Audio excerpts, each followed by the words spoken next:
Naturopathy यानी प्राकृतिक चिकित्सा के इस कार्यक्रम में आपका स्वागत है। आज हम चर्चा करेंगे अमीबॉयसिस पर। अमीबॉयसिस एक ऐसी बीमारी है जो कंटामिनेटेड फूड और पानी से फैलती है। बड़े शहरों की जनसंख्या भी इस बीमारी से अछूती नहीं है। इस विषय पर चर्चा करने के लिए आज हमारे साथ हैं मौलाना आज़ाद मेडिकल कॉलेज के प्रवक्ता doctor RK Bhatnagar. Doctor Bhatnagar, स्वागत है आपका। Thank you so much. सबसे पहले जानना चाहूँगी कि पेट की बीमारी आम बीमारियां हैं, तो पेट की बीमारियों का बड़ा कारण क्या है?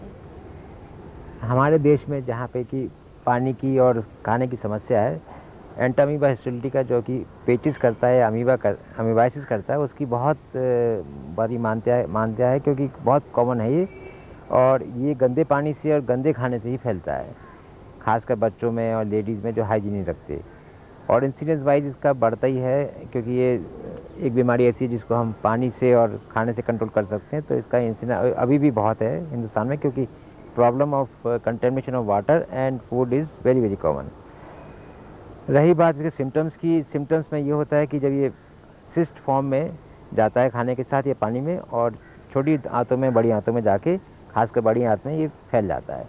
इसे हम कहते हैं अमीबाइसिस और अमीबिक कोलाइटिस। तो कॉजेटिव एजेंट हो गया हमारा एंटामीबा हिस्टोलिटिका, और इसके सिस्ट हो गए और ट्रोफोजॉइट हो गए। क्या ये बीमारी किसी एक विशेष वर्ग की बीमारी है? ये एक्चुअली सभी में हो सकती है, छोटे बच्चों से लेके लेडीज़ में और जेंट्स में, क्योंकि कंटेमिनेशन अगर पानी में है, खाने में है, तो बार बार हो सकता है। आप इलाज आज दें, 3-4 दिन बाद फिर मरीज पानी वही पी ले तो उसको दोबारा फैल सकता है। इसका कोई हार्ड एंड फास्ट और वो रूल नहीं है।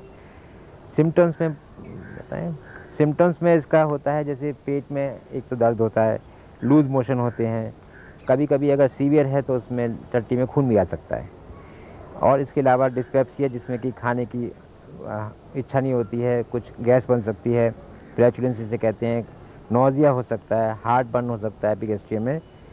और इसके अलावा जो लूज मोशन होते हैं वो क्लासिकल होते हैं, म्यूकस होता है, उसमें काफ़ी चिपकते हैं उसमें लैट्रिन के पॉट में, और अगर सीवियर फॉर्म है तो उसमें आपके ब्लड भी आ सकता है, जिसे हम कहते हैं डाइसेंट्री। इसके अलावा पेशेंट को कभी कभी बुखार हो सकता है, वॉमिटिंग हो सकती है, और अगर वो मरीज़ ठीक हो गया लेकिन उसमें अभी पैरासाइट है, हम उसे कहते हैं क्रोनिक कैरियर स्टेट, वो आदमी औरों को इन्फेक्ट कर सकता है, अपने वो सेफ रहेगा। रही बात इसकी कॉम्प्लिकेशंस की, इसमें ऐसा होता है कि अगर ये आंतों से, बड़ी आंत से निकल के ब्लड के द्वारा या लिम्फेटिक के द्वारा फैल जाता है, और ये दिमाग में जा सकता है, लिवर में जा सकता है, वहाँ से फिर स्प्लीन वगैरह, और वहाँ पे लिवर एब्सेस बना सकता है, जिसे हम कहते हैं अमीबिक लिवर एब्सेस। बहुत कॉमन तो नहीं लेकिन हो सकती है। और अगर ब्रेन में चला जाए तो आपको पता ही है ब्रेन कितना इंपॉर्टेंट ऑर्गन है, वहाँ पे भी प्रॉब्लम कर सकता है। इसके अलावा ये फैल सकता है आपके प्लूरा में, जो कि आपके लंग्स, फेफड़ों के चारों तरफ है। ब्रेन में तो बता दिया हमने, स्प्लीन हो गई और लंग्स हो गए फेफड़ों में। ये कॉमन साइट्स हैं जहाँ पे फैल सकता है। डॉक्टर भटनागर, अमीबॉयसिस की बहुत सारी दवाइयाँ मार्केट में आसानी से उपलब्ध हैं, और विशेषकर जब किसी व्यक्ति को डिसेंट्री हो जाती है तो वो डॉक्टर तक नहीं जाता, उन्हीं दवाइयों को खरीदकर अपनी बीमारी से छुटकारा पा लेता है। ऐसे में आप कैसे नेचुरोपैथी को एडवोकेट करेंगे? कैसे उम्मीद करेंगे एक पेशेंट से कि वो नेचुरोपैथी द्वारा ही इस बीमारी से छुटकारा पाए?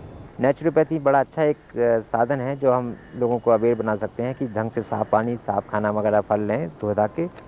और अगर ये एलोपैथी का लेते हैं तो उसमें थोड़ा सा तो दवाइयाँ अच्छी हैं हमारे पास, लेकिन थोड़ा साइड इफेक्ट आता है। और नेचुरोपैथी में बिल्कुल साइड इफेक्ट नहीं है। एक नेचर का आप तरीका अपने आप उस पर मरीज को सिखा रहे हैं, वो अपने आप ही ठीक हो रहा है।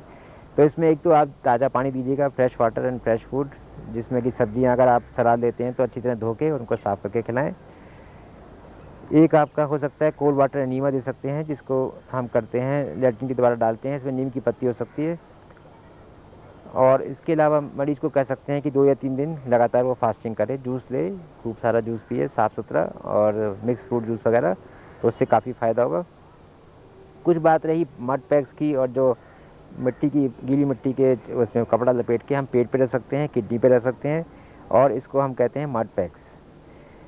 इसके अलावा ये अगर पेट पे रखा जाए तो हम इसे कहते हैं एब्डोमिनल पैक। ये क्रिया आप हफ्ते में 1 या 2 बार कर सकते हैं। और अगर ये ज़्यादा फैल गया है तो आप गैस्ट्रिक और हेपेटिक पैक भी रख सकते हैं पेट पे। आदमी को पेशेंट को आप हॉट एंड कोल्ड फर्मेंटेशन दे सकते हैं। और इसके अलावा आपका ये एक क्रिया आती है जिसमें हम कहते हैं योगा में शंख प्रचालन। उसमें क्या करते हैं कि एक खुली जगह में मरीज को बोलते हैं कि नमकीन पानी थोड़ा ल्यूकवार्म 2-3 ग्लास पी ले तो हम उसे लघु प्रचालन शंख प्रचालन कहते हैं। अगर ज़्यादा पीता है तो हम उसे कहते हैं लार्ज स्केल पे शंख प्रचालन। उसमें 7-8 ग्लास पी के और वो खड़ा करके अपने हाथों को ऊपर करके थोड़ी देर बाद मोशन पास करता है लूज़, और एक या 3-4 बार करे हफ्ते में 1 बार तो अच्छा रहता है, पेट साफ हो जाता है। इसे हम कहते हैं शंख प्रचालन। और इसके अलावा खाने में आप उसको दही, कोल्ड मिल्क वगैरह दे सकते हैं और कुंजल करा सकते हैं, एक तरीके का पेट साफ करने का तरीका है। और इसके अलावा आप उसको सेमी सॉलिड डाइट जैसे कि आपका खिचड़ी है, दलिया है, ये दीजिएगा। इससे मरीज को काफ़ी फ़ायदा होता है। डॉक्टर भटनागर, अमीबाइसिस की बहुत सारी दवाइयाँ मार्केट में आसानी से उपलब्ध हैं और विशेषकर जब किसी व्यक्ति को डिसेंट्री हो जाती है तो वो डॉक्टर तक नहीं जाता, उन्हीं दवाइयों को खरीदकर अपनी बीमारी से छुटकारा पा लेता है। ऐसे में आप कैसे नेचुरोपैथी को एडवोकेट करेंगे, कैसे उम्मीद करेंगे एक पेशेंट से कि वो नेचुरोपैथी द्वारा ही इस बीमारी से छुटकारा पाए? हम ये कहना चाहेंगे कि एलोपैथिक में दवाइयाँ तो हमारे पास अच्छी हैं लेकिन साइड इफ़ेक्ट्स हैं, और अगर हम उसको prevention is better than cure का सिंपल वो लें आप प्रिंसिपल, तो उसमें यही है कि अगर साफ़ पानी खाना वाना दें तो मरीज़ को होगा ही नहीं। इसके अलावा जो हमने बताया नीम वाटर नीमा वगैरह और शंख प्रचालन, इससे काफ़ी पेट साफ़ हो जाएगा। तो इसलिए मतलब नेचुरोपैथी का रोल है कि आप एक नेचर के द्वारा ही आप उसको ठीक कर रहे हैं, दवाइयों पे नहीं जा रहे। अगर मरीज़ को उससे नहीं होता फ़ायदा या कुछ दिक्कत हो रही तब आप दवाइयों का सोचें। डॉक्टर भटनागर, आप एक एलोपैथ हैं और नेचुरोपैथी के लिए ये कहा जाता है कि ये एक ग्रामीण तरीका है इलाज का। तो मेट्रो सिटी के लोगों को आप कैसे कन्विंस कर पाते हैं नेचुरोपैथी से ट्रीटमेंट करने के लिए? आप देखिए आजकल तो बड़े पढ़े लिखे बच्चे भी, लेडीज़ जेंट्स जो काम करते हैं, उन्हें पता लग गया है कि कितना नेचुरल एनवायरनमेंट का फ़ायदा है। अगर बिग सिटीज़ दिल्ली में जैसे प्रॉब्लम है, पॉल्यूशन है, इंडस्ट्रियल वेस्ट है, पानी की दिक्कत है, खाने पीना जो है आर्टिफिशियल आता है, तो उसमें ही ये बीमारी फैलती है। और रूरल पॉपुलेशन जो है, जहाँ तक सवाल है, वो क्योंकि फैले हुए होते हैं और खेतों में ज़रा थोड़ा सा वो लैट्रिन तो पास करते हैं, लेकिन उसमें यह है कि अमीबाइसिस इतनी जल्दी फैलती नहीं, क्योंकि वहाँ पानी अगर साफ़ आता है तो ठीक रहेगा। लेकिन एक बात यह है कि जो खाने पीने की समस्या है रूरल एरिया में ज़्यादा है, वहाँ पे जो प्रॉब्लम है कंटेमिनेशन की फूड की ज़्यादा हो सकती है, क्योंकि वो सफाई से नहीं, मक्खियाँ बैठती हैं तो नहीं लेते हैं। अच्छा, अगर माहौल अच्छा हो, सराउंडिंग अच्छी हो, हरियाली हो और लोगों को ढंग की आदत पड़ी हो खाने पीने की, तो उससे आप नेचुरल वे से ही, नेचुरोपैथी से ही आप उसको कंट्रोल कर सकते हैं, प्रिवेंशन कर सकते हैं, कि ना कि मरीज इस तरीके से जाए डायरिया के साथ या डिसेंट्री के साथ, फिर आप उसको दवाइयाँ दें। तो मैं समझता हूँ कि naturopathy is far more better than to some extent allopathy, कि इसमें आप नेचर के द्वारा उसको पहले ही कंट्रोल कर रहे हैं, प्रिवेंशन कर रहे हैं, ताकि मरीज को एक तो ज्ञान हो जाए इस बीमारी के बारे में कैसे फैलती है, और वो प्रिकॉशंस देके अपने आप ही अपने पे आजमाएं। मेडिकल साइंस कितना विश्वास रखता है नेचुरोपैथी में? मेडिकल साइंस भी अब हमारा काफ़ी एडवांस हो गया है, और इसमें इन्होंने देखा है कि योगा के द्वारा और कई चीज़ें मेडिटेशन के द्वारा या हल्का मसाज या कुछ और क्रियाएँ, उसके द्वारा छोटी मोटी बीमारियां से लेकर बड़ी बीमारी तक हम कंट्रोल कर सकते हैं। खासकर डायबिटीज़ है, ब्लड प्रेशर है, स्किन की सोरियासिस प्रॉब्लम है, अमीबाइसिस हमने बताई दी आपको, तो इनका काफ़ी हद तक आप नेचुरोपैथी से कंट्रोल कर सकते हैं। और इसके अलावा ये देखिए, आप हमारे हिंदुस्तान से तो निकली बाहर जाके वेस्टर्न वर्ल्ड में अमेरिकन्स, फ्रेंच, जर्मन्स, यूके में इसका प्रचार हो रहा है योगा का और नेचुरल वे ऑफ फूड। उसके अलावा वो नेचुरल वो बना रहे हैं डाइट वगैरह, और natural herbal medicine are available, जो कि आपको साइड इफ़ेक्ट से बचाएंगी और दवाइयों के जो बुरे असर हैं उससे बचाएंगी। पुराने समय में कहा जाता था नीम हकीम खतराए जान, और अब आप उसी नीम को ही सर्वगुण संपन्न मानते हैं नेचुरोपैथी में, और बहुत सारी बीमारियों में नीम का प्रयोग करते हैं, और हकीम को भी आप एडवोकेट करने लगे हैं अब। तो ये जो कॉन्सेप्ट बदला है, इस विषय में आप क्या कहना चाहेंगे?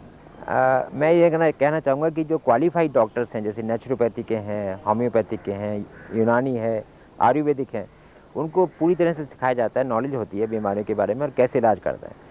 जो नीम हकीम खतराए जाने वाली बात है, उसमें तो ये है कि जो अनट्रेंड डॉक्टर्स हैं, जो सड़क चलते झोला छाप हैं, वो बैठ जाते हैं दुकानें खोल के, और उसी में वो अपना तरीके से दवाइयों की नॉलेज नहीं होती, देते रहते हैं, जिसके साइड इफ़ेक्ट्स आते हैं। जैसे कि आप देखें इसमें वो साइड इफ़ेक्ट्स इसके स्टीरॉइड्स दे देते हैं, जिससे मरीज को जल्दी फ़ायदा होता है, लेकिन नुकसान आगे जाके होगा। तो इसमें मैं समझता हूँ कि ये नीम हकीम खतरा जाने वाली यहाँ तक सवाल है, उसमें यह है कि मरीज को और डॉक्टर को ढंग से नॉलेज हो, डॉक्टर पढ़ा लिखा हो, समझदार हो, तब वो इलाज शुरू करे। आप बेसिकली एक एलोपैथ हैं और एलोपैथिक ट्रीटमेंट के लिए ही पेशेंट्स आपके पास आते होंगे।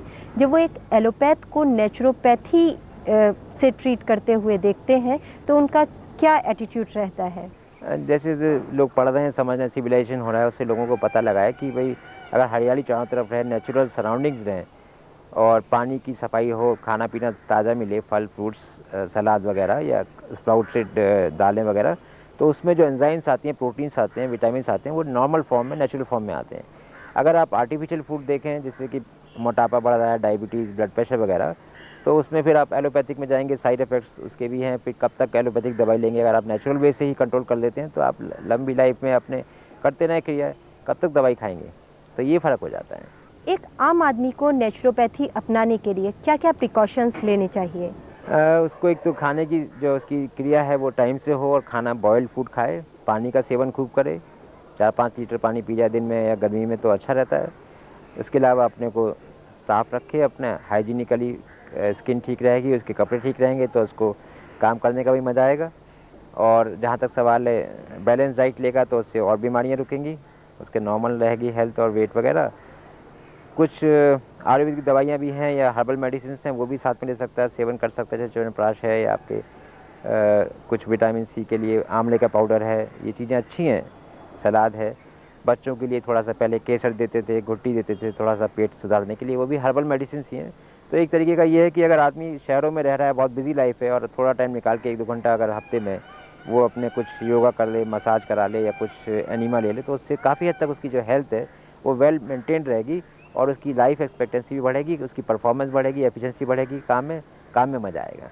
अब समय है आपके पत्रों का। एक डॉक्टर भटनागर दिल्ली के पास के ही एक गांव से मृत्युंजय लिखते हैं कि इन्हें बार बार दस्त हो जाते हैं। अच्छा। ये उसकी दवाई भी लेते हैं पर फिर भी थोड़े दिनों बाद इन्हें यही बीमारी हो जाती है। अच्छा। इन्हें क्या करना चाहिए? इनसे हम यही लिखेंगे ना, इनका बड़ा अच्छा एक क्वेश्चन पूछा है इन्होंने कि अमीबाइसिस, जैसे हमने बताया इसके बारे में, एक बड़ा मेजर रोल है इसमें, पानी के द्वारा फैलती है और डायरिया करती है।